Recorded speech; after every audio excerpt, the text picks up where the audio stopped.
Hi, Oh no, meeting is being recorded. hey, Chris, Okay, Don't hold it against me. click on continue. Let's see, leave meeting, got it. I'm Got doing, it. there you go. You look lovely. how are we all doing? Good. Good. Well, thank you. Like a Muppet show, Michael, having a harassing day. So let's charge on. And I can go back to the harassment of the Homeowners Association, which I just talked about. Anyway, we have a new person. So Chris, how do you prefer to be addressed? Chris, thank you very much. Chris, Yeah. tell us a bit about yourself. Hi, Chris. Hello, hello. Well, I'm sitting in my all-glass sunroom here on Weather Bend in Farrington Village. For those of you who may not live here, although you all seem to. No, some of us don't live in the old people's home. There you go. Lucky for That you. hurts. So I got into photography when I started putting together point and shoot shutterfly books for my family way back when, and kind of relearned that I was pretty good at taking shots that had some interest, not just people smiling and waving. And so I determined that I would get a better camera. So I'm dyslexic, so I got an iPhone 8S, and that serves me well. And now I'm going to get a 12 and join the real people who have difficulty. As Helen and I discussed when we met serendipitously in the park. And so I have interest in photography here late in life, and I think I can make a contribution.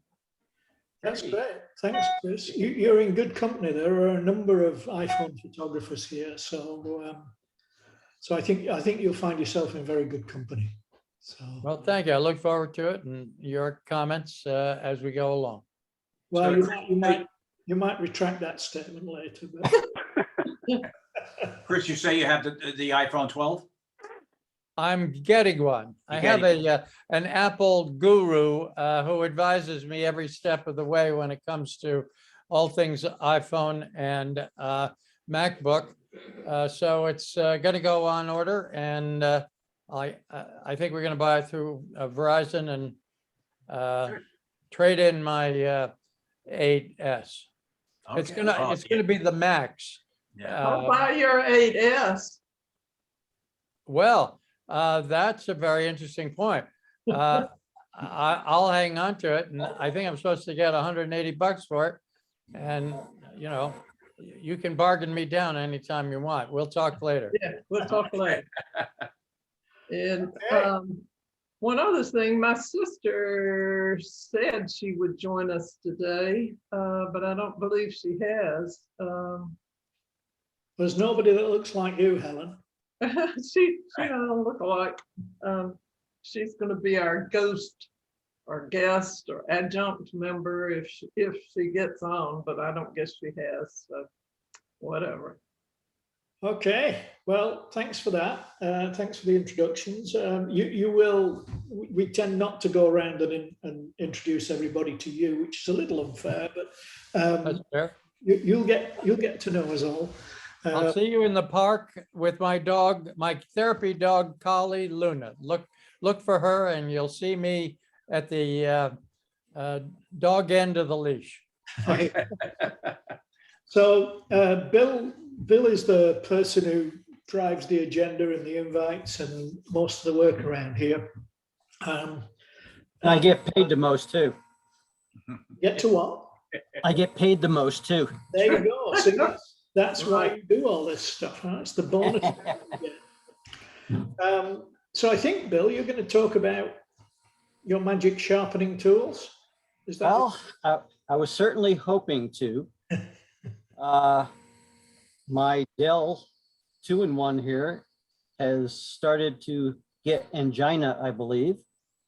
And it's been, I put another one on order. It may show up as we're here. But yeah, what I'm going to try to do, I'm going to try to go in and get into Sharpen and see if it works. But it's been real slow.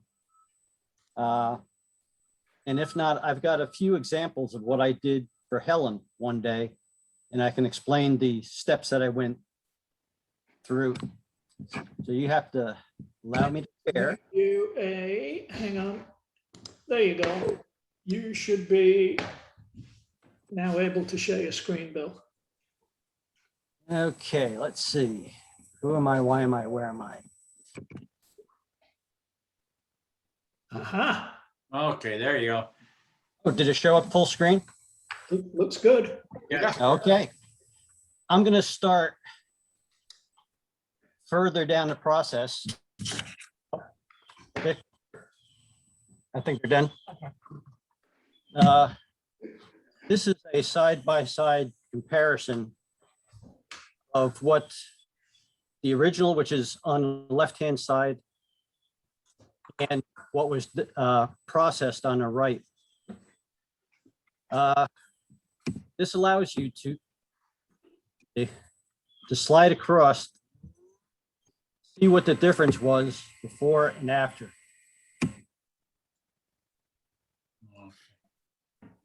I don't. You can see how it's subtle, but there's the original on that right side of the line. And as I move it across, it starts Yeah. showing a little more detail.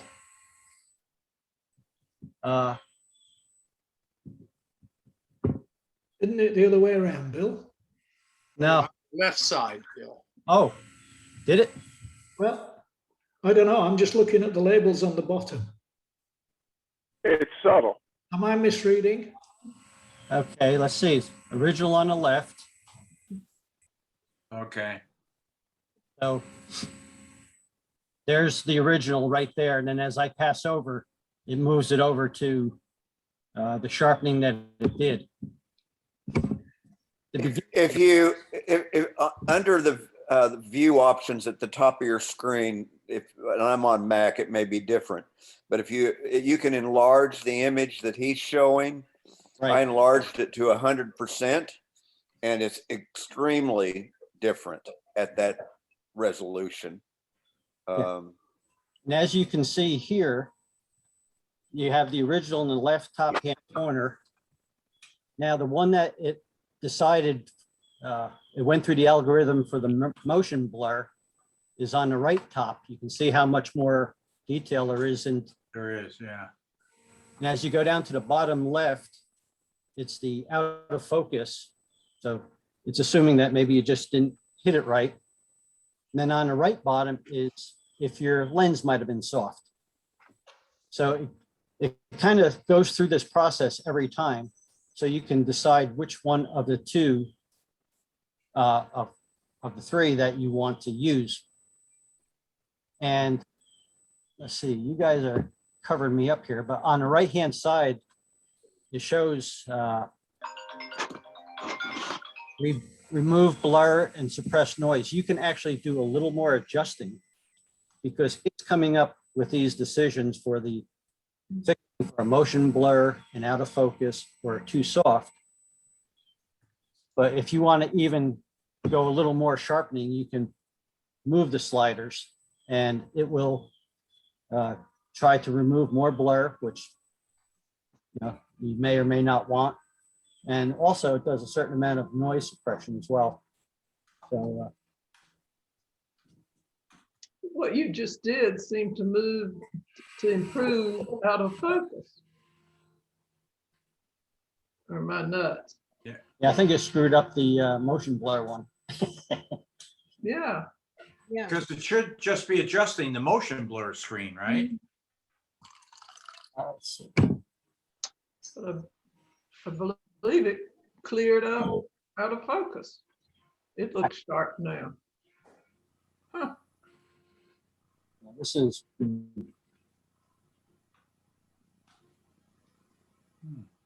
Okay, yeah, now I see it, yep.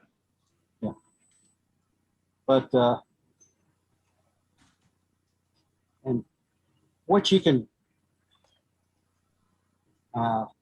so what you can do here is choose the one that you want.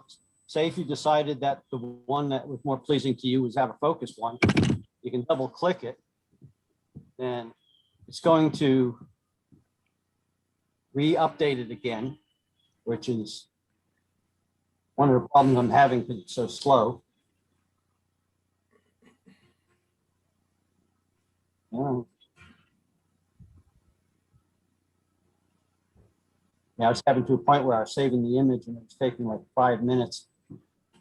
And this laptop's been turning black and coming back on, and it's dying on me as we speak. Mm. Come on, just come.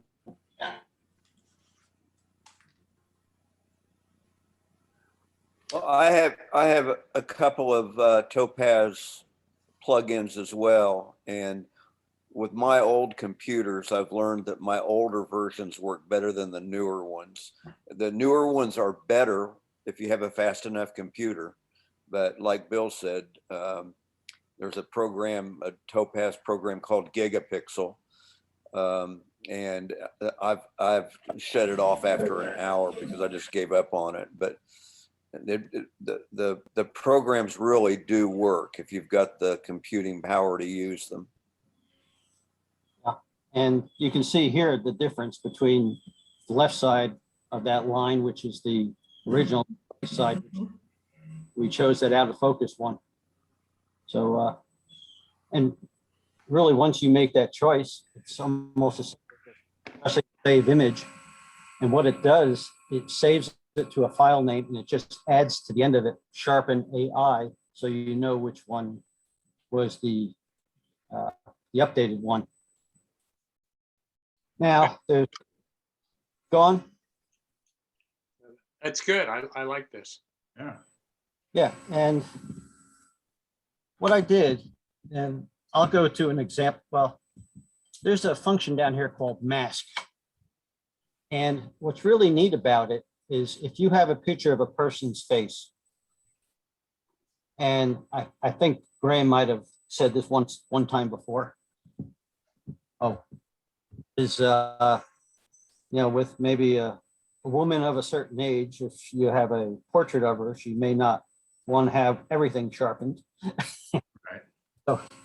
So what the masking can do is you press mask and select a very specific spot on your image. This is okay.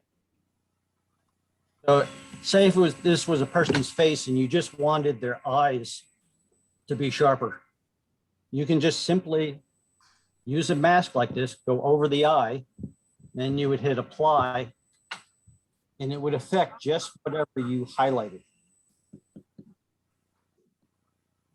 So it's not that you have to do a global sharpening of the whole image.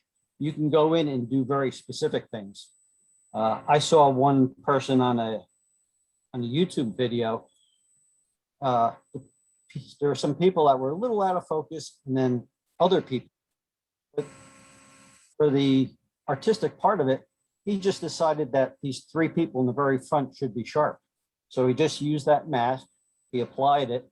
So those 3 people got sharpened and the rest of it stayed the same.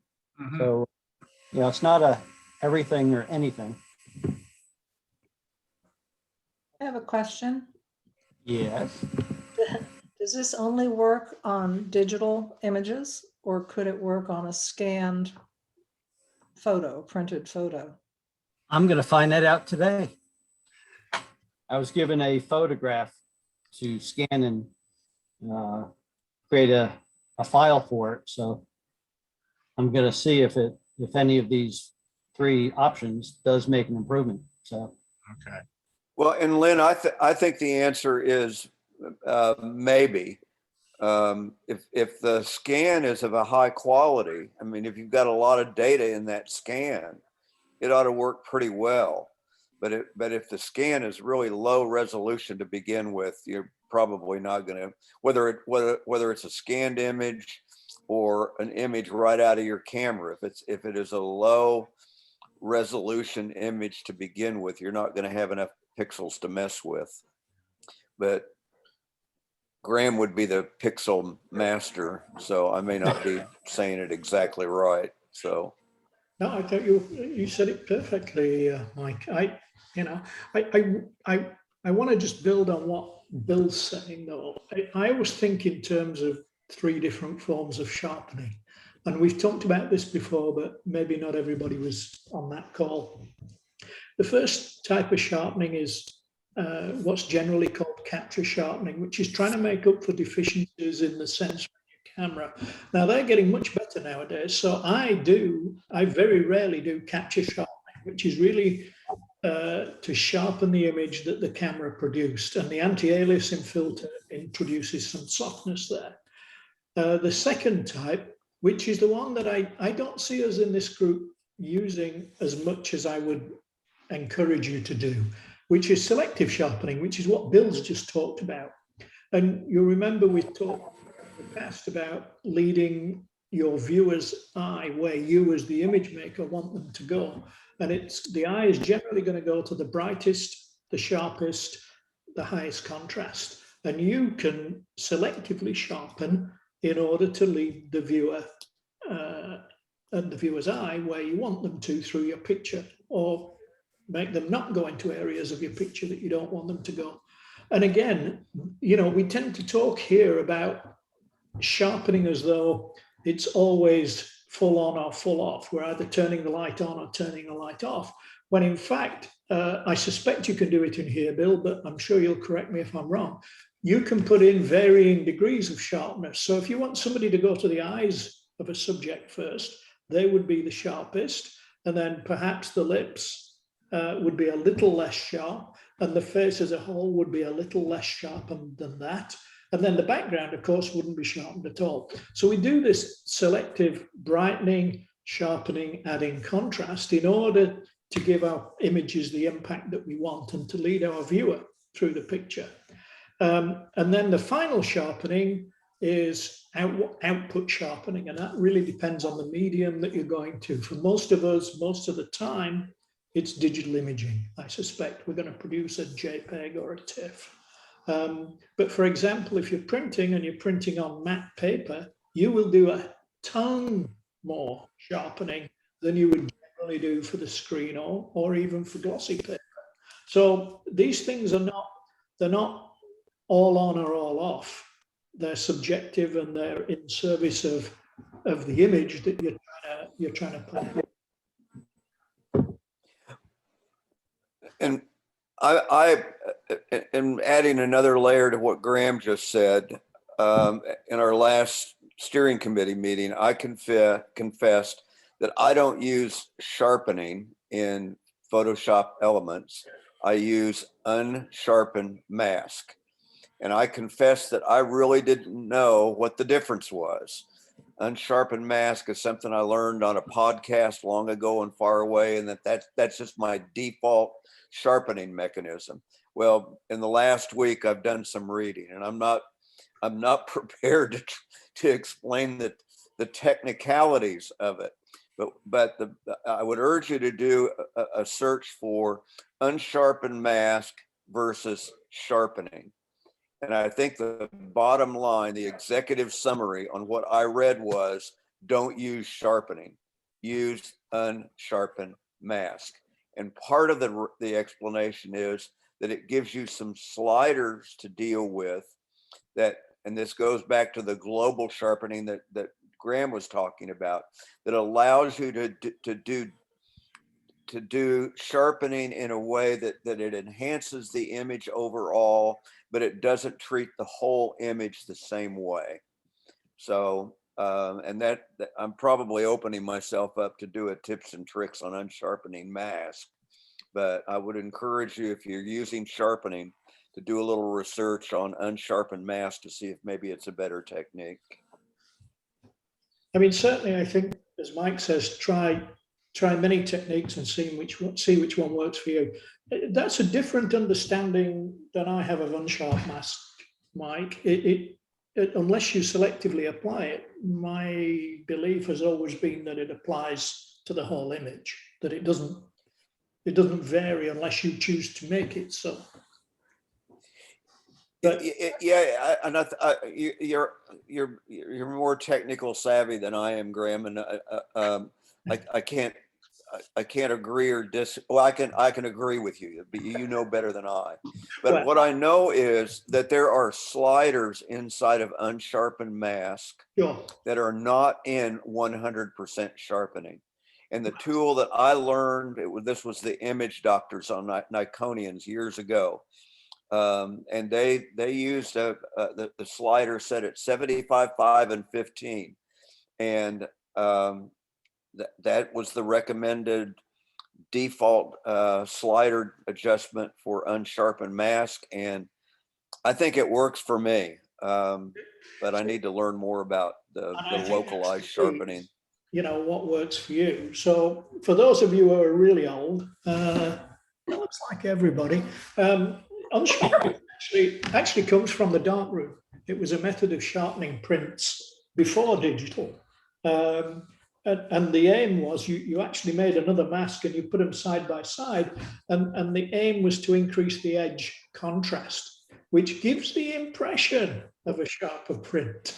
So that's the origin of it. And it's a good technique. It works well. I think I would argue that, I mean, Bill's just showed us some really cool sharpening there. And I think, you know, play about. This is back to our golden rule of play, try all sorts of things and see which one works for you. Maybe could we have a tips and tricks that Mike does, and then we can see what that's about too? Yeah, that's what I was afraid was going to come if I brought it up. You brought it up. Was that a yes, Mike? No. It's a maybe. Susan, I think you need to use your persuasive powers more effectively. Okay. But Sometimes maybe means yes. seriously, Mike, I think it would be good to share what you know with folks and how you've used it, and you know, it'll give people an insight to go and play. But yeah, we'll figure out a time on the next steering committee meeting, and I'll take it as a learning opportunity as opposed to a tutorial. So, Do you see the, I think it's also available on GIMP. And AJ, are you here? Do you? Yeah. Yeah, I think you used it, don't you? Yes, yeah. From what I know about the differences, unsharpened mask is an older version, and the smart sharpen that they now have in Photoshop ignores the noise and sharpens edges, whereas the unsharpened mask doesn't ignore the noise and it doesn't sharpen the edges. I think those are the two major differences. yeah. But either one of them, you know, it sharpens all edges and all points of contrast. yes, yeah. So Graham is right. I mean, and Helen and I were talking about this the other day. When you're editing your image, you've got to edit it so it looks the way you want it to look. And you know, whatever tool makes it look the way you think it looks best is the tool to use. yep. Well said. Cool. well, I think part of sharpening is about getting a good image out of the camera in the first place. To the degree that you have no noise or low noise because you shot at a low ISO, maybe unsharpened works best for that kind of image because there's no noise in it to sharpen. So, you know, and this goes back to my film days. I mean, you can do a lot more digitally than you could do in a wet dark room. And the better image you get out of your camera, the less work you're going to have to do with it in post. Keep learning how little I know. Me too. I think Mike's making a fundamental point there. I mean, you know, we talked on the steering group about when Bill was proposing this and suggesting how we went about it. We talked a lot about making sure that the image comes out of the camera. Sometimes you need to rescue an image, but that should not be the norm. I mean, I don't think of sharpening tools as a mechanism for rescuing bad images. You should get the best image you can, should be sharp out of the camera, and then the sharpening tools really enhance that. Occasionally you need to rescue an image, but I don't think you should think in terms of sharpening tools as a be all and end all rescue thing. So focus on. And let me say, Graham, as a segue into next meeting's challenge. The next challenge is photo first aid for images that absolutely need to be rescued, that we need help trying to figure out what needs to be rescued or how it can be rescued. So that's the next challenge. Seriously. Yeah. Okay. Any more questions for Bill or Mike or AJ or anybody else for that matter? I have a question for Bill, which is, I've lost the center image. There's nothing on my screen. It says drop folder or images. Yeah. Yep, that's what we're all seeing, I think, Chris. Okay, so you Yeah, guys went it away is. from that. Okay, got it. Thank We're you. not picking on you. No, no, Not today anyway. no, You're new. We don't pick on you on your first day. I can hardly operate a Mac, so I need all the help I can get. All right. So good job. Thanks, Bill. That sharpening eye looks pretty good, I have to say. Okay. So are we ready for some images? Am I ready for some images? Hang on a minute. Well, we may be.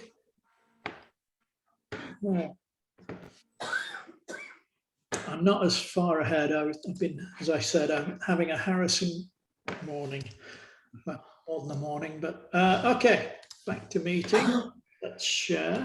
We have a lot of pictures today. Mhm. So, share screen. Lightroom Classic. Okay, you should have a picture. Does mean you have one, Helen, or not? No, I like that though. Oh, okay. It's got to be an AJ. No, not mine. Oh, who is it? Great. It's Tom's. Wish it was mine. Yeah, that's my picture. Ah, okay. Wow. And it's really, I would hope, I sent in two. I was hoping the other one would come up first because this is a crop of the other one. Do you see it there, Graham? Is that possible? There you go. Okay. Right. Uh, So, whoa, color doesn't look so great. Okay, there. Yeah. So the way we were talking about midsummer, I was thinking of solstice, and I have this thing about solstice where you feel great, how wonderful it is, how phenomenal it is, and then, but it also means the days are starting to get shorter. Yep. And these flowers are so absolutely pristine, perfect at their climax point, and yet I know what's coming.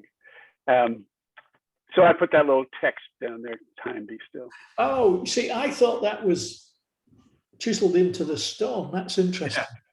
Did a good job putting it in there. I was going to Yeah. ask. I know very little about inserting text, so I probably should have maybe brightened up the stone a little bit, Mhm. so that it would stand out more. But I felt like, yeah, this is too cheesy to be putting in, but I did it. But there are 7 flowers in there. The 3 that are, for the expression, down center, and then one off on, oh God, stage right. What do we call it? Picture left, Mhm. to the left, and then the 2 that are above it. And I dealt with those different. I brought those out, and the little fella there. I brought those out and let everything else be slightly less bright. So it's a way of sharpening, in effect, that you can see in a more radical fashion in the next photograph. But anyway, I'm sorry, Tom. no, that's what was going on here with this. Did And you? also, I love this garden, by the way, at Chatham Marketplace. Oh, cool. Oh, okay. That's a really fabulous garden, the pollinator garden there. Did you selectively sharpen, Tom? I probably did because, well, no, I didn't. I did not. No, I probably globally sharpened because I almost always do. That's the way it looks to be, and so I think you've done the perfect job of following on and showing us. To me, global sharpening is something you should use very sparingly, but then you should add selective sharpening, and then you've done a good job in brightening them to stand out.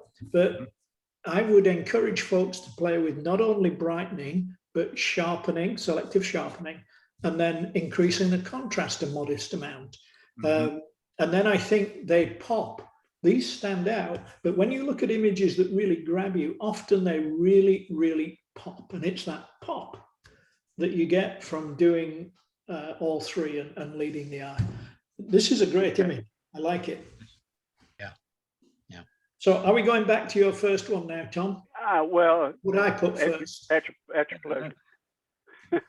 Now, So Tom, these are three of the little ones that were up on the top there. This is a crop of the previous photograph. now, how did you get that bluish tint to that background? Totally accidentally. I wish I could say I know what I'm doing, but I have no idea what I'm doing. Yeah, well, okay. I put a fill layer over the entire photograph that you saw. Actually, I had the fill layer over the previous photograph as well. And then I use, so there's a mask there. You lower the opacity of that black cover. And that lets you see a little bit of what is behind. Then I take a black over the black and erase where I want the stuff to pop, as Graham pointed out. And then with this one, and this as opposed to the previous one, I lowered the opacity almost very, very dark, and then changed the color of it. Okay. Wow. Nice. Wow. It really brings out the pink in those, with that contrast in the background. Yeah. And I stumbled on this totally accidentally, and then chose the color that I liked for the background, and this is what I came up with. Interesting. Great. Very You're a nice. maniac. Good job. Okay. You're a maniac in a good way. The ultimate compliment. Okay, pressing on. Okay, that is one of mine. Oh, nice. Nice. Yeah, very nice. It has an issue.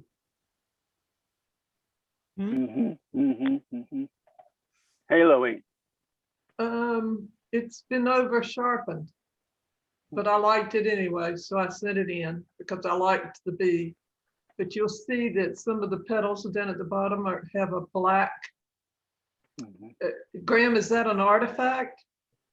Yeah, I'm not sure whether that's sharpening though. It may be. I couldn't get rid of it. I couldn't unsharpen it. Well, so that's a segue really to talk about non-destructive editing. You should always have a way out, and there are a couple of ways to do that. What are you using, Helen, for processing? I go back and forth from GIMP to the point where I get lost in GIMP, and then I go back to the windows, and I'm even using paint. I'll use anything that I can get my hands on, and I don't know where I messed up and got those, but if it's an artifact, I don't know where it came from. So what was the middle one? You said GIMP and Paint. Windows, photos. Oh, okay. The Windows editor that comes, I think. I think Windows Editor is a meta editor, is it not? I'm not sure. But the other two are pixel editors. So unless you save at each stage and do things like layers in GIMP, you can do layers and only affect one layer. And then you've got both your original and your changed layer. And that does allow you to go back, but GIMP and Photoshop and programs of that ilk are actually chiseling the pixels, as we've talked about before. They are actually changing pixels in real time. So you need to think creatively, and it requires a lot more saving and multiple copies. And I always found it very confusing. Yeah, I got confused and gave up trying to do it. But it can be done, you know, and the ultimate way to do it is always to go back to your original image, because you should never save over your original file. Never resave JPEGs. That's not good for them. But I think this is headed in a good direction, Helen. Your photos are much sharper than they used to be. So I think you're headed in a good direction. It's nicely done. Thank you. Anybody else? Okay then. That one seemed to kind of be midsummer to me, the last flower and the dying flower. I just threw that one in because it fit with the theme. It needs some work and I didn't have time to do it. So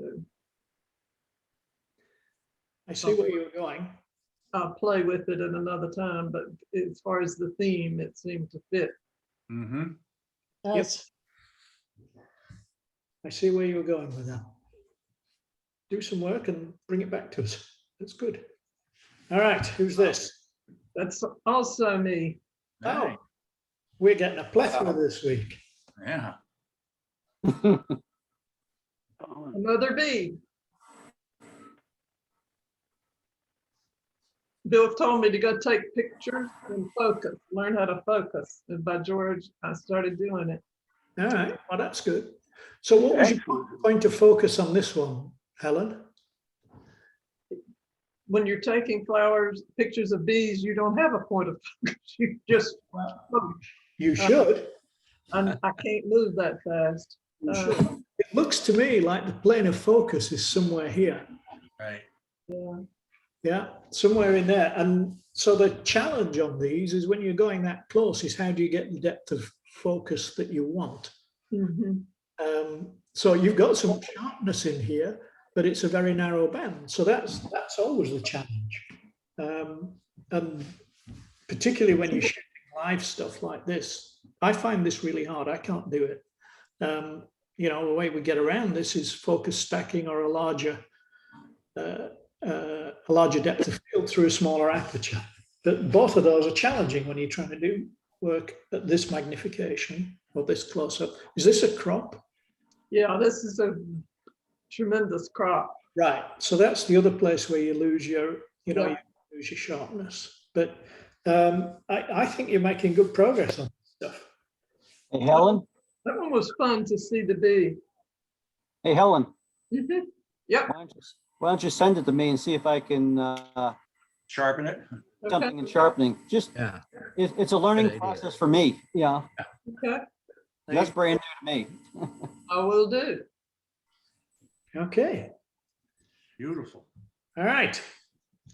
Wow. I guess I didn't get the memo. Which memo? The one that said I was supposed to do pretty flowers and sharpening and all that other stuff. It's all interpretation. That's Yeah, I like this. the theme was midsummer, so it can mean anything. Well, there it is. Yeah, I took it a couple of days ago. Yep, it works for me. I think this is a nice image. yeah. It's pretty strong. Even Mark Herberth would approve of this. Now, Chris, you don't know Mark Herberth, but Mark Herberth is the test for level horizons. I see. So you pass the Mark Herberth test. Oh, good. My only improvement points would have been to put a little bit of a vignette on particularly on the bottom two corners, down, I don't know down what that means. and down here, just to darken the corners a little bit.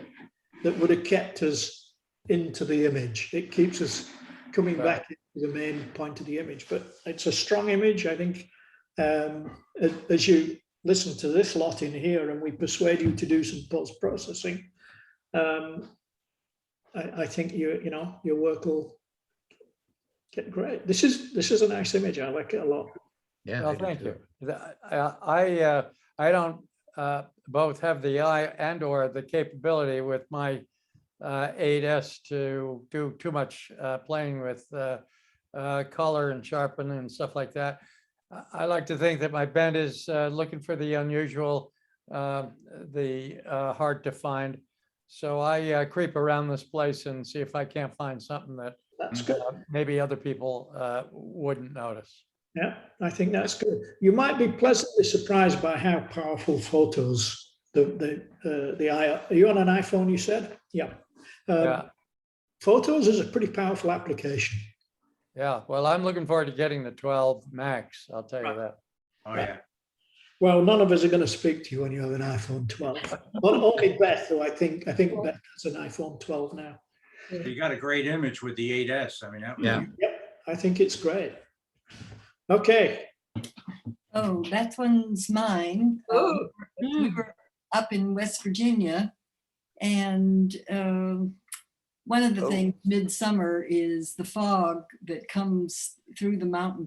We're up in the Canaan Valley, which is the highest valley east of the Rockies. So the weather is a lot like Canada, and they get a lot of fog coming in the morning in the mountains.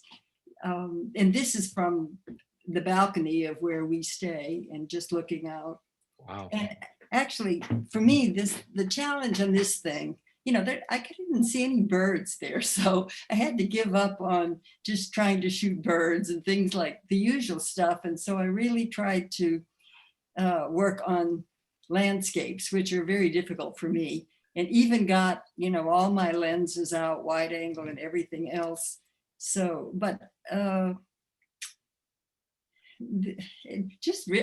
find landscapes really difficult. I hope we can do, some tips and tricks and just talking about it a little bit more.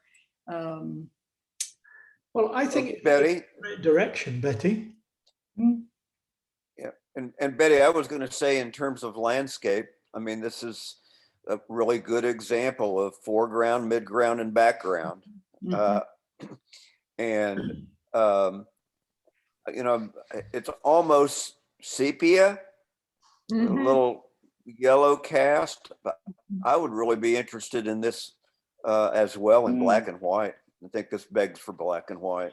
This was at sunrise in the morning, and that's where actually the coloring came from, which is why I kind of left it. Yeah.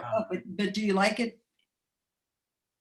Yeah, I like it both ways. Yeah, I saw the original. So of course, to me, it reminds me of a really dramatic scene, which of course I couldn't quite capture in. I like that one because it gives it an oriental. Yeah, I think that's, I took a lot of, actually, I kind of was just looking at the different rules or guidelines for landscapes and stuff. There wasn't anything more to get in the picture. In other words, you couldn't put a person in it or a house in it or any of this kind of stuff. So I just had a lot of pictures that were like this. And the best bet was to make them look a little like sumie or, Japanese brush painting or something like that. So I think you're headed in a good direction. I think you should tell the birds they're off the hook and they can go away. And I would strongly recommend two people I've talked about before here, Charlotte Hamilton Gibb, Charlotte Gibb, and Michael Fry. If you want to look at landscape work, they are both absolutely outstanding.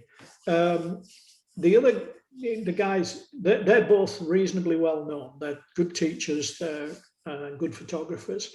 And there is a whole cadre of landscape photographers who don't want people in. So if you know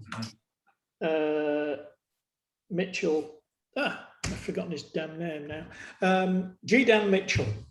He has a group in the Sierras, and photographs with anything man-made, human, or humans in it are banned. If you try posting a picture to that group, it will be taken down. It's got to be nature and nature only. And so I like where you're going with this. I love the layering. I mean, to me, the layering is the picture here. Yeah, that's My hints for improvement. Is this a crop? yes. I mean, it is a crop. Okay, that's The real fine. challenge for me was using a wide angle, and I'm not 100% sure that the wide angle zoom that I have is as good as I would even like it to be. So I'm been experimenting around with it, and Well, there's nothing wrong with telephotos in landscape photography. Yeah. The one hint I would say I give you here is I'm seeing noise creeping in. yeah, oh, I'm sure. There probably is a fair amount of post-processing that I did on this just to get it light enough so that you could, see what was happening in it. Didn't Because you have your tripod? Oh, no, I did not use a tripod. Oh. That's probably why, and I agree. That's your answer. I mean, seriously, if you're going to do landscapes, you're really punishing yourself if you're not using a tripod. Even in good light, you're punishing yourself if you're not using a tripod. I like where you're going with this. I think you should push. I really like it. Okay. I love the layers. And Betty, the fact that you left the animals out could be corrected if you pulled an AJ and I know. place some birds somewhere in that sky. Maybe a goose V. Yeah. I think this is. Hey, Betty, Great. Betty, you Yeah. know what? I really love this thing, and I love the softness of it. And the foreground I find distracting because either it's not sharp enough or it's too sharp. If it was as unsharp as the rest of it, that would be awesome. And if it was more sharp, it would emphasize the softness of the foreground, the middle ground and background. Yes, yeah, I really agree with you, Tom, on that. I don't know, I don't have in photos selective sharpening. And so I didn't know how else to really, I guess.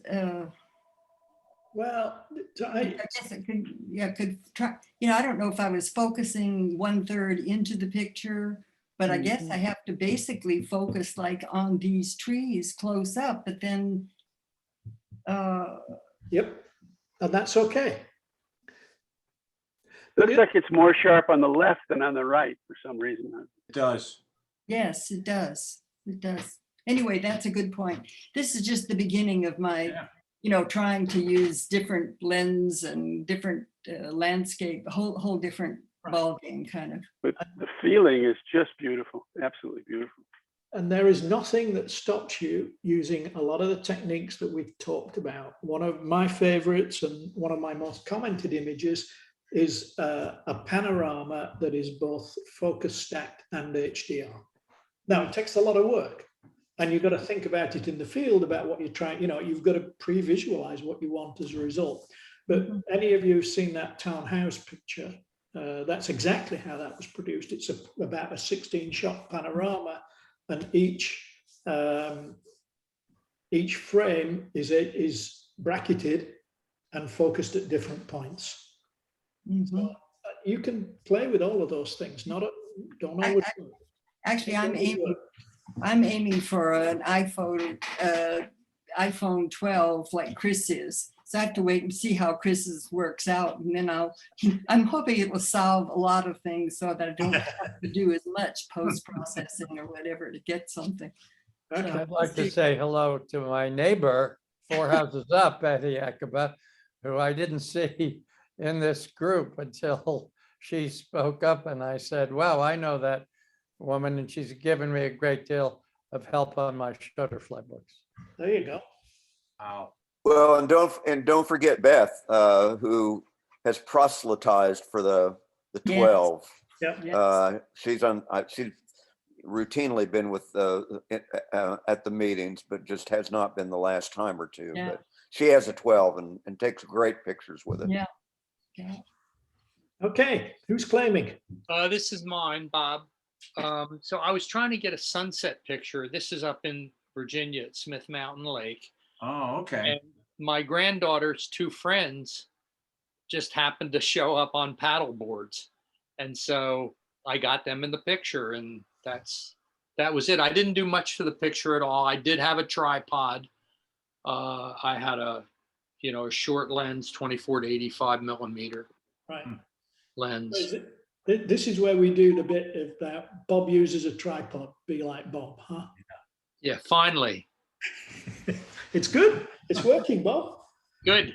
I like this. I actually think that having the paddle borders in there makes this image because, so many of us love, it's easy to take a sunset shot that everybody goes, ooh, at. But often when you really think about them or really examine them, there's a lot of muchness about them.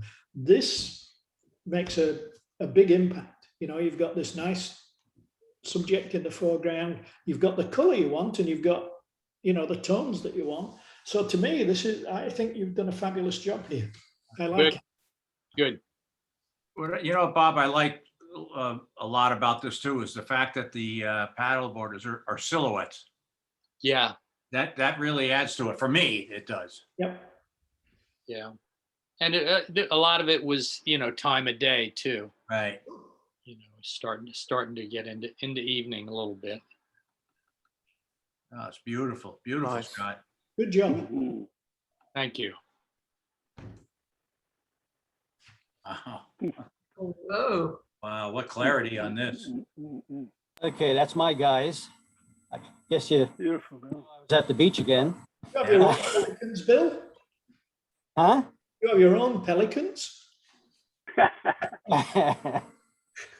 Yeah. This is the shot of Bill's that I said paid for that 600 millimeter lens that he bought. It's a fabulous shot. It's I like how you eliminated the strings holding them up. Well, what's funny, the reason why I considered this midsummer, number one, I'm at the beach. Number two, I took it on June 24th, so I made it official. Yeah.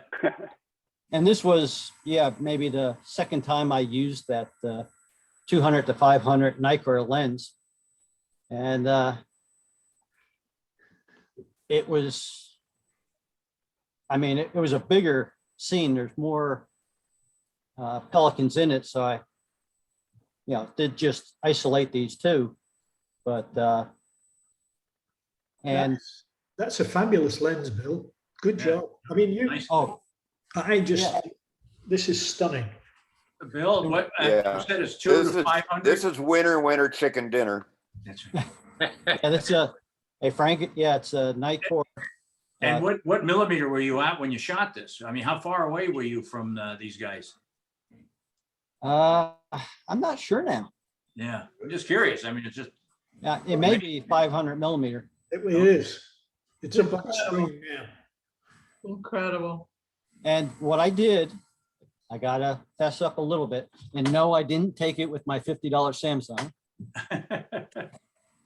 The pelican on the right, the face was just a little out of focus because of their distance, to the camera, to the lens. So I used mask and sharpen. So I tightened it up just a little bit, just the face. The body and everything else stayed the same. Yep. Yeah. Good job. This is excellent. I mean, really, Great job, Bill. that's a, I And- can't wait till I know what I'm doing with that lens. well, you know, I mean, we compliment you on the glass, and the glass is clearly very good, but it also requires good technique, perfect technique to get an image like this. So well done. When you're doing handheld with a 5-pound at the end. Yeah, I was going to ask if you had it on a tripod, but you said handheld on this one? Oh, yeah. That's tough. Those are heavy lenses. But what Bill did was up the speed. Look at the shutter speed he's using. 8,000. 8,000. So that's how you get. Boy, blow this one up to 100% and look at it again. It's still sharp. Yeah. Excellent. Now throw it through Gigapixel AI. Oh, Good job, Bill. Incredible. Oh, great. Nice. That's mine also from West Virginia. It's an iPhone picture. Biggest challenge on this one was, of course, the dog. You can see the light around there. That was just sharp white. Yep. And how with an iPhone and photos to try to, soften that. Mm-hmm. I think you did a reasonable job there. I think so. Let's have a look. That's great. Yeah, it works pretty well. I like it. Yeah, the thing with the iPhone more and more is that's what I've got with me, and that's when I see what I want to get pictures of. So, Yep. learning how to max that out is critical. Well, it's nice too. The sunlight is like putting a big spotlight on the dog. Just really pulling him out, or focusing on him or her, whatever. Him, yeah. Very good. Really beautiful, beautiful. I think we're gonna. There we go. It looks three-dimensional, Betty. The whole thing looks three-dimensional. It's just terrific. Okay. Anybody laying claim to this one? No. Swimmers for Graham. Okay, so I'm no wiser. Oh, it's an iPhone 12. I wonder if this was Beth. Did Beth send it? I can't remember whether. Yeah. This is an iPhone 12, so it may be Beth. You must still be in Colorado. Yeah. Could be. Nicely done. That's another one that's nicely done. Again, this one, if it were me, I'd be vignetting it a little. I like the fact that there's plenty of space at the bottom, and the subjects are right on the PowerPoint on the third, so it works very well. It does. Very much. Framed well. Yeah. Hang on, what am I doing here? There we go. Wow. Great framing.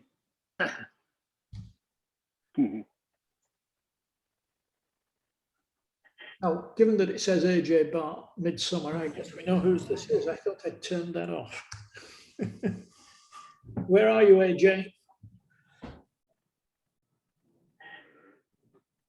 Oh, has AJ departed? Nature calls. So what do you want to feed back to AJ? I want the tree to be in focus. Yeah. Oh, you do? Yeah. No, I didn't. Yeah. I get the out of focus tree. Yeah, I get it intellectually, but I want it to be focused. So that when AJ comes back, my issue is that neither of them are really crisp. If the tree's out of focus, I want this guy to be really sharp. I want it to drag me in. It's nicely framed and it's nicely executed. I just wish for a little bit more sharpness on that. Is it a dovecot, whatever it is? So that was my only. It's AJ as usual. nicely executed, well seen. Really well, really well. Oh, I'm sorry, AJ's disappeared. Yeah. Right. Oh, Oh, wow, that's great. that is a beautiful shot. Yep. Who's laying claim for this one then? Nobody? Yeah, Chris. Chris, here. Sorry, I'm reaching for my button. Ah. Oh, is this Chris? Yes, Oh, you did this, Chris? I did. Oh, okay. It's taken in front of the Inn restaurant. Yeah.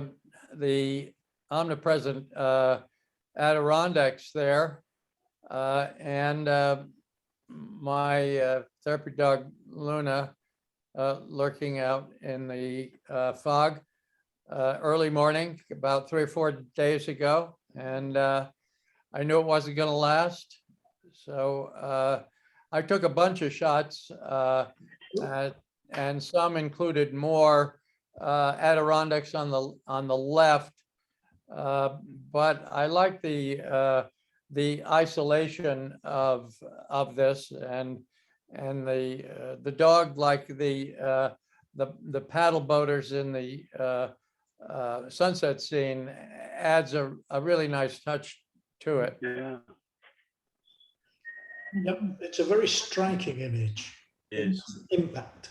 I really like this. It's Thank you very much. it works well. Good job. Hey, Chris, cancel the order on the 12 and keep the 8. You know, save the money. Well, I don't know. It's got an extra wide lens. the 8's an okay camera. I wouldn't be It's good. charging the 8. And I think this might be Beth too. That's Beth. I think this is Beth with the mountains in Colorado.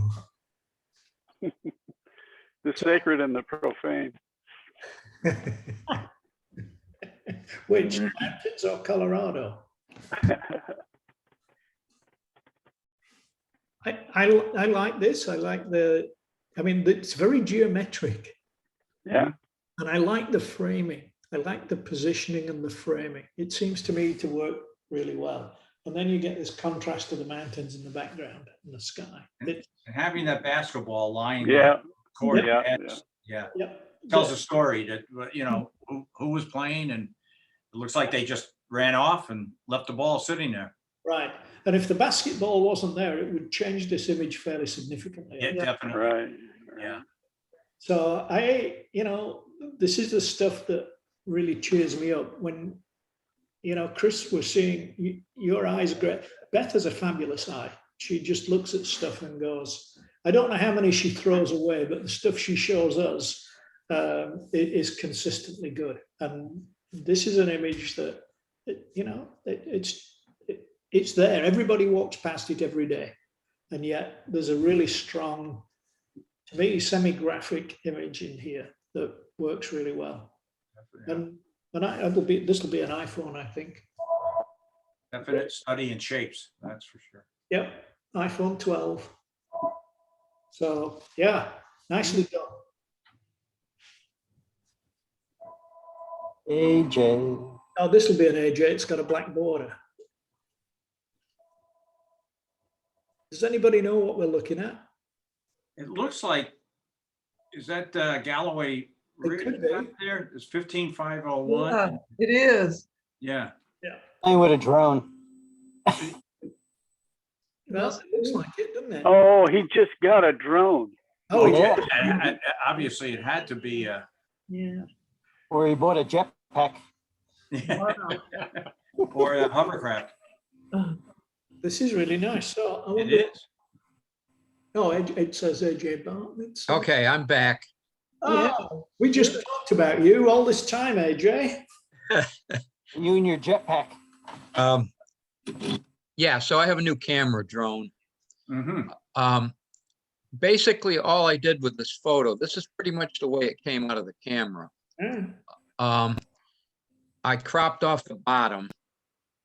And I think I did a shadows and shades on it just to bring the clouds out a little more. But Right. I didn't want to do too much post processing because I wanted to get some comments on the quality of the photo. Now, the camera will shoot RAW, which I started out with, but I converted it to a JPG before I sent it in. Right. Yep. Looks good to me. Oh, yeah. Think Very you did good on that one. Great depth in this picture. Mhm. Yeah, I'm pretty pleased with the camera. It's a 12 megapixel sensor. Hmm. Yeah.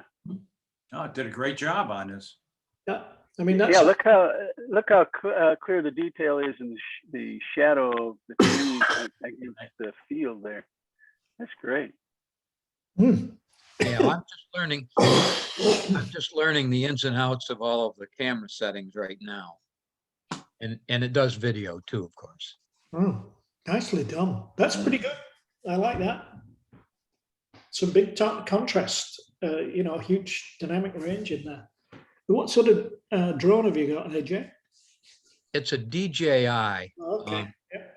It's a fairly, I think it's a 5-pounder. It's pretty heavy. Hmm, You that is. have to have your technician class FCC license and the FAA unmanned aerial vehicle license too. Cool. Which actually was pretty easy to get because it was an endorsement on my pilot's license. There you go. Oh, it's just an endorsement. Yeah, you can take the exam online if you already have a pilot's license. Oh, how Oh, cool. so we got another pilot out here. Ah, all right. Nicely done. Excellent. Wow. Mhm. Susan. That's mine. And Yeah, I I'm, love that. and I'm getting back to photographing my frogs, so. Ah, But this I is love how you desaturated the green. Actually, I didn't do anything. I just Really? did in painting brush tool and foam brush. So I just actually left the lighting the way it was. well, you know what I'm going to say. This is one where I'd like to see a little vignette and darkening of the background. Mhm. Okay. But it's great. This is a real frog, yeah. Oh, yeah, it's called a green frog. That's actually its name. It's a green frog and you can tell it from those ridges on it. Huh. And there's a lot of them. It's really good. And I mean, you did a great job in getting the eye sharp and Yeah, I'm using the telephoto lens that I got from Ace. oh, right. And it actually was handheld. I cannot tell a lie. So and this was part of what I was trying out, was to see if I could do this. Uh-huh. It looks great. I think it would be a stunning photograph if you did a little more post-processing on it, but it's a great image. Right. Mhm. Is- Could you not have put it on the left-hand side and so it was looking into the Mm-mm. more No, space? no, it was Uh-huh. actually pretty much to the right. And I did crop a little bit on the right side, but there really wasn't much. It ended up. And that's, this is the kind of thing I'm going to work on more. But, one of the problems is that they're in the middle of the grass. So a lot of the brush tools that I used took out things that were covering up the frogs. They don't tend to be out in the middle of, nowhere. They tend to be in the middle of leaves and things like that. Yeah. Yeah. Didn't mean to do that. Sorry. Oh. And here, Did you do some cloning down here, Susan? Yeah. no, Ah. There's something strange there It that looks like, yeah. catching my eye. Yeah. Yeah. And So it's back right foot. if you didn't clone it, I would. okay, so where are you saying?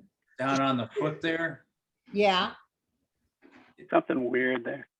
Well, Something- I think what happened is that there may have been a branch or something. Okay, I didn't use the brush tool to change it just because I was kind of tired of doing so much. So yeah, I see there's a little stripe there or something. something. and it looks like three lines there, like something was picked up. Like Yeah, I think- uniforming, but it's not, but you said it's not though. Yeah, I think there was probably a branch or something that Mhm. but I didn't take it out. I was wondering if you all would catch that or not, and you But did. We caught it. the image of the frog, you're getting good at this, Susan. These are excellent. Thank you. You're going to be producing some really stunning images. Hi, just looking at me. Yeah, Behind, yeah, that's, Good one. yeah. yeah. Unfortunately, shooting them from the top is a lot easier than from the side because there's Right. not as much stuff covering over it. But on the other hand, I think getting it from the side is probably better. And this is actually, I think, it's actually the same frog. This is the one called green. Yeah, they're called green frogs. I know that sounds like a joke, but it is actually called a green frog. Hmm. And the two lines, like I said, the two lines on the back identify it Right. as that. The ridges, they call them ridges. I think you're getting there. Got some Yeah. good work going on.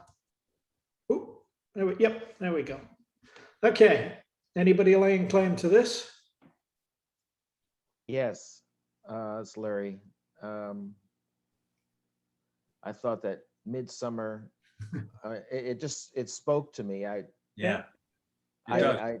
I don't know who these people are, but it was at the botanical gardens up at Duke, and I was walking by, and they were on the other side of this little creek, and so I used the telephoto, and then I tried to get rid of some of those sunspots, but then I got bored and I just said, screw it, I'm sorry. And I just left it as it was, after I try to get all the highlights of the sun out. But it is a kind of sun coming through the trees, so Yep. it's blanketing. But anyway, it just spoke to me being a summer. Someone's reading a book, and I don't know what the other two younger people are doing, but I just liked it, that's all. Yep, it works. It does. It does. It works. Nicely seen. Now, this was kind of an interesting, my wife and I were walking, and there was this woman who was wearing a full, I think they're called niqab, where only her eyes were visible. Mhm. And I took this from far away because obviously I wanted to respect her presence, and I didn't want to in any way make her feel uncomfortable. But it just so happened that she was sitting there, and it just we were walking on the path, and there she was. So I shot this. I just thought it was really interesting, the juxtaposition of summer, and of course her garb, But it was a beautiful. I saw her face on as she passed by in another part of the park, and it was all beautiful gold weaving inside the black. You can see the headdress is all gold. It's more gold than it shows here. Right. And it looked really very attractive, as much as that can be, Mhm. No, was that at the botanical garden also, Larry? Yes. Okay. And she's obviously looking out at the lake, Yeah, right. but in other words, it just caught me. It was very unusual. Hmm. Hey, Larry, I've got something I was just looking at.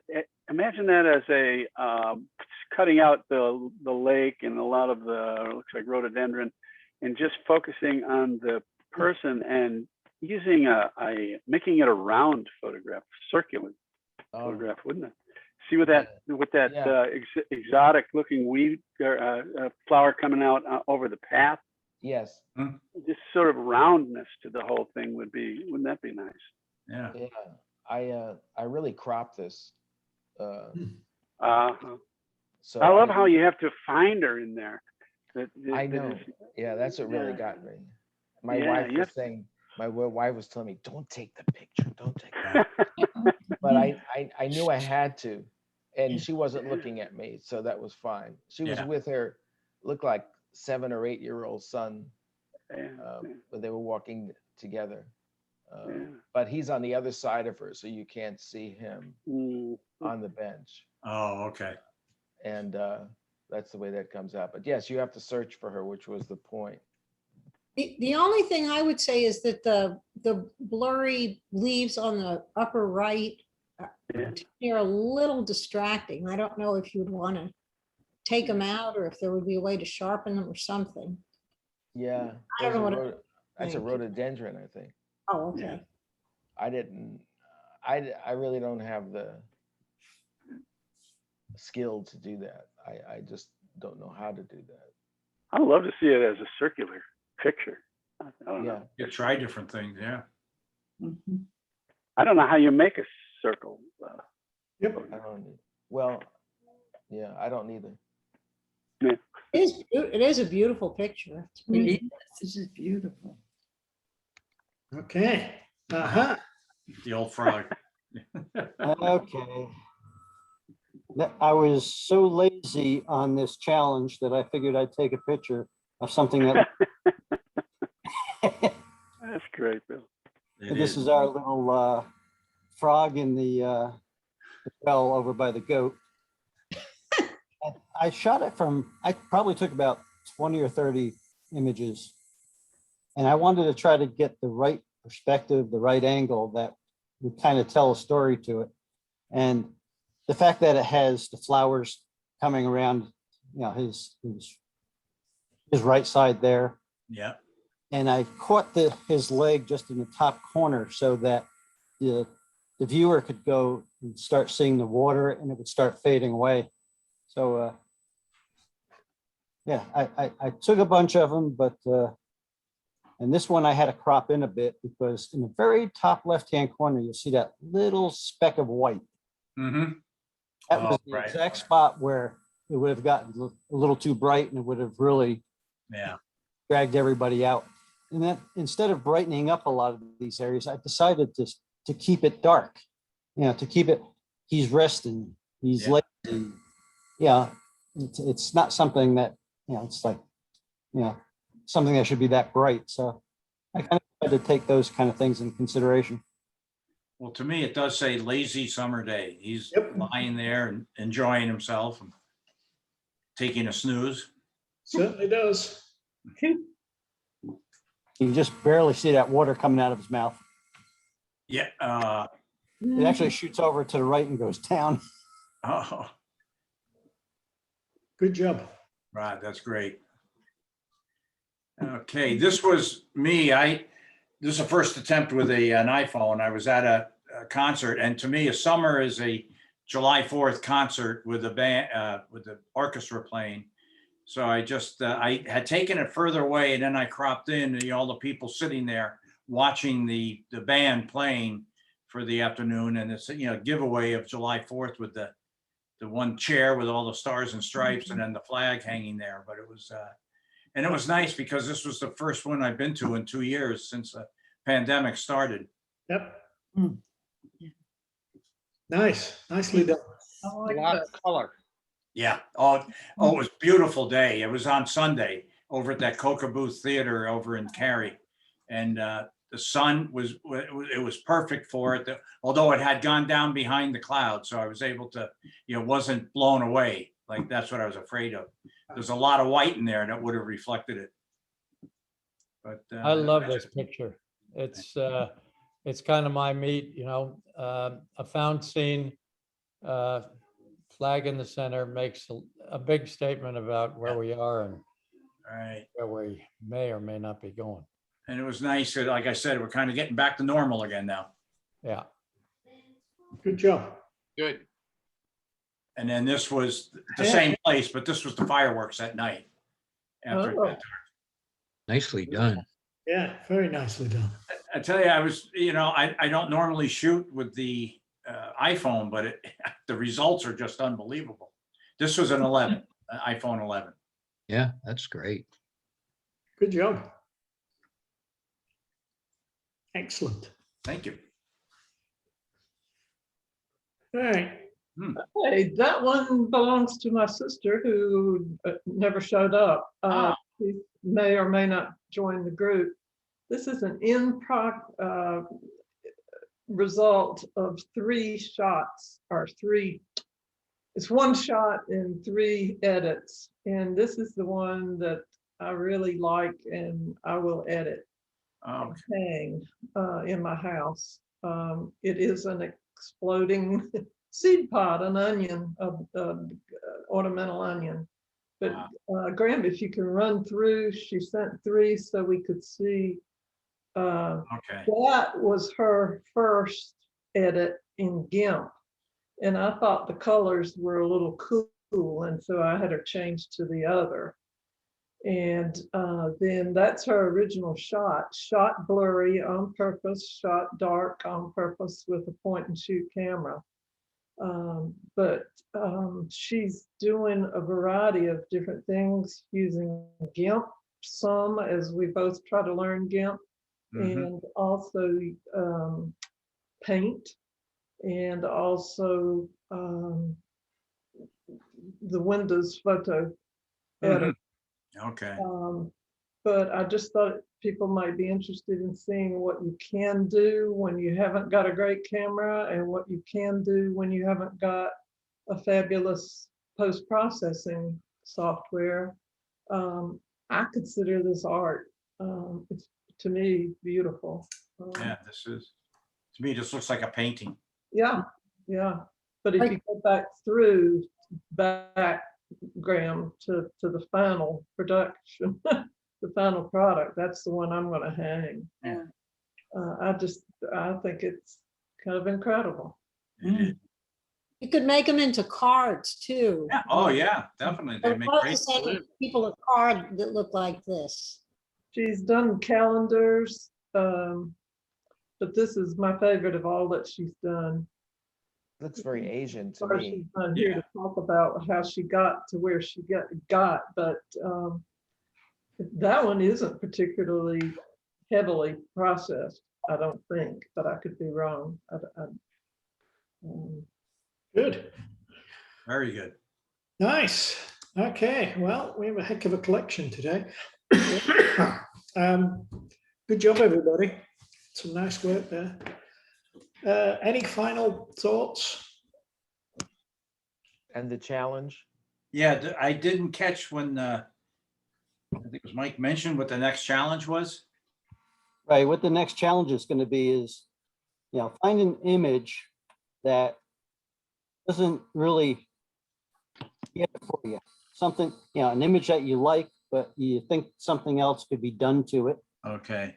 And then what we're going to do is just use that image and let everyone kind of put their 2 cents in. And if the person wants to take notes and then go back into post-processing or do a few changes to it, the following meeting is going to be what they did with it. Okay. So have All right. 2 challenges in advance. Nice. Good. All right. Anything else? Sounds like you're all exhausted. Okay. Sounds like we're done, folks. See you Okay. Thank you very much. in All right, a couple of everybody. weeks. Fun, Have a fun. nice, enjoy the rest of the week. Thank you.